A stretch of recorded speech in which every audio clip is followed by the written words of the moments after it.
Et c'est à présent l'heure du Buzz Média avec vous, Karim Yaoui. Bonsoir. Bonsoir. Et vous nous parlez aujourd'hui des médias occidentaux qui s'interrogent jusqu'où ira Erdogan dans les purges. Et notamment dans les purges, dans les médias, puisque vous parliez des journalistes il y a quelques instants. RSF considère que Erdogan fait partie de ces prédateurs de la liberté de la presse. Ils ont publié sur leur site internet la fiche signalétique de Recep Tayyip Erdogan, technique d'attaque, démocrature agressive. 124 médias ont été liquidés depuis le coup d'État raté de juillet 2016. Plus de 200 journalistes interpellés, dont 125 sont encore en prison. Et sur les réseaux sociaux, certains soulignaient que Erdogan est désormais dans cette liste aux côtés de Bachar el-Assad ou de Kim Jong-un. On partageait notamment cette image d'un Recep Tayyip Erdogan qui mord la main de ce qui est sans doute un journaliste. Sur le site Slate, on s'arrête un instant sur cette actualité avec cet article d'Ariane Bonzon. En Turquie, le combat d'Erdogan contre la presse ne connaît plus aucune limite, avec la photo d'un éditorialiste célèbre en Turquie, Kadri Gürsel, qui en 2016 a écrit un livre qui s'appelle Turquie année zéro, un véritable brûlot en français contre le président Erdogan, où il expliquait qu'on assiste en Turquie à la fin des grands principes de 1923. 1923, c'est le début de la révolution kémaliste. Oublier le progrès, la science, la raison, l'égalité des sexes ou encore la laïcité. Cet article s'arrête donc sur le sort de ce journaliste qui a été arrêté. Et justement, on a choisi dans son journal, Cumhuriyet, de mettre son visage et son nom, mais sans article. Une façon de dire qu'il est toujours là, même s'il a été arrêté. Le 1, un hebdomadaire, il est publié il y a quelques jours une enquête sur la Turquie, ou en tout cas consacré une bonne partie de son numéro à la Turquie. Dans ce journal, on trouvait un certain nombre d'articles, notamment celui-ci signé Jean-François Pérouse, qui est géographe, et qui expliquait que les pratiques de la purge ne datent pas de cette tentative de coup d'État dont on parle tant.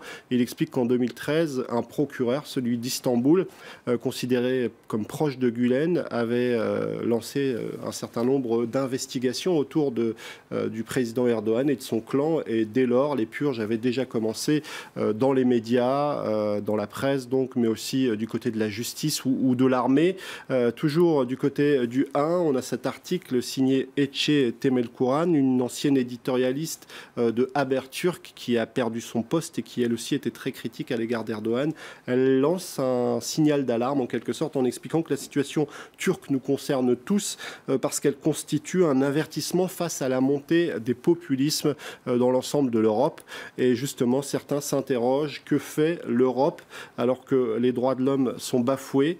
Recep Tayyip Erdogan, vous le disiez, inquiète les médias occidentaux. Le site internet de Radio-Canada évoque un homme qui, de démocrate, est devenu sultan. Sur le site internet du Washington Post, on considère que le culte de la personnalité est en train de détruire les rêves de démocratie turque, tandis que dans cet autre article, cette fois-ci sur le New York Times, on s'interroge tout simplement en se demandant si la Turquie, en tout cas la démocratie turque, va survivre à Erdogan. Le Guardian, lui, choisit un angle assez intéressant. Il s'intéresse aux menaces et aux insultes dont sont victimes les journalistes, notamment les journalistes femmes en Turquie. Elles ont affaire à un certain nombre de militants pro-Erdogan, particulièrement virulents à leur égard. Ça s'appelle tout simplement une forme de harcèlement sur les réseaux sociaux. Et puis pour refermer un petit peu cette boucle, il y a cette phrase de Recep Tayyip Erdogan prononcée en avril 2016 qui va à l'encontre de tout ce qu'on vient de voir. Il explique: nous n'avons jamais rien fait contre la liberté d'expression et la liberté de la presse. Au contraire, la presse en Turquie m'a beaucoup critiqué, moi et mon gouvernement m'a beaucoup attaqué. Malgré ces attaques, nous avons été patients. La patience de Erdogan, on a du mal à la voir après tout ce qu'on vient de découvrir dans les médias. Et puis pour clore ce chapitre et raccrocher ça à l'actualité française, on voit dans ce dessin de Goutal un Vincent Bolloré qui est en guerre quasiment avec la rédaction d'ITélé, en train de demander à Recep Tayyip Erdogan si le poste de Red Chef le tenterait en quelque sorte. Ça ne manque pas d'humour. La France qui propose d'accueillir le patrimoine menacé en Irak et en Syrie, et les internautes ironisent. Alors on va voir que les internautes ironisent autour de cette actualité. On la retrouve sur beaucoup de sites d'infos, notamment celui de France Soir. On sait que l'organisation État islamique a pris l'habitude de détruire les trésors archéologiques dans les zones qu'il contrôle. Eh bien, une partie des pièces pourrait être sauvée et accueillie au futur centre de conservation qui doit ouvrir à proximité du Louvre de Lens.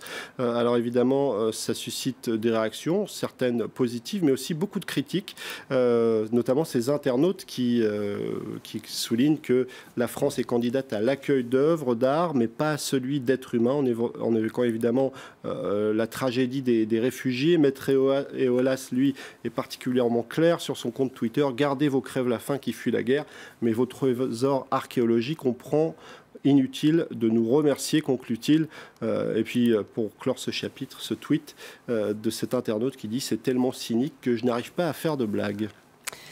On va venir avec Airbnb qui lance une charte anti-discrimination. Alors, c'est-à-dire sur le site de Libération, Airbnb demande désormais à ses utilisateurs de signer un engagement anti-discrimination parce que même lorsqu'on veut louer un appartement pour quelques jours, pour des vacances, la discrimination existe à l'égard des Noirs, des Arabes, des handicapés. C'est ce que souligne cet article de Libération. Il y a une étude qui a été publiée en 2015 des chercheurs de l'université d'Harvard qui avait montré qu'aux États-Unis, les personnes dont le nom avait une consonance afro-américaine avaient 16% de chances en moins de voir leur demande de location acceptée. Et puis, il y a quelques mois, on l'évoquait sur le site de France 24, de nombreux cas de racisme et de discrimination sexuelle avaient accompagné des tentatives de location sur Airbnb. France 24 racontait notamment comment, au printemps dernier, une jeune femme noire s'était vue refuser un logement Airbnb à Charlotte.